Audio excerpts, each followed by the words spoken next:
बोलो और चिंटू की दिलचस्प सफर। एक सरसब्ज जंगल में बोलो नामी एक खुश मिजाज और चिंटू नामी एक चसत गलहरी रहते थे। दोनों गहरे दोस्त थे। एक दिन इन्हें एक पुरानी नक्शा मिला जिस पर खजाने का निशान था। बोलो ने कहा, चलो ये मुहिम जोई होगी। चिंटू मुस्कुराया और दोनों ने तैयारी कर ली। रास्ते में एक तेज बहते दरिया आया।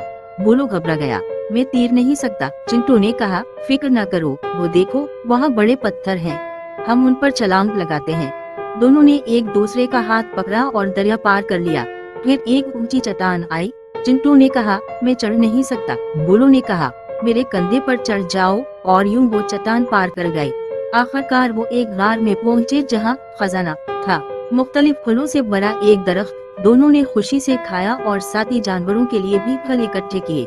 वापस जाते हुए बोलो बोला, दोस्ती और ताउन से हर मुश्किल आसान हो जाती है। चिंटू ने सर हिलाया, हाँ, और खुशियाँ बांटने से बढ़ती हैं। जंगल के तमाम जानवरों ने मिलकर फलों का जश्न मनाया। बोलो और चिंटू की ये मुहिम जो हमेशा के लिए एक प्यार कहानी बन गई। मिलकर काम करने और दूसरों की मदद करने से हर मुश्किल हल होती है और खुशियाँ बांटने से दोगुनी हो जाती हैं।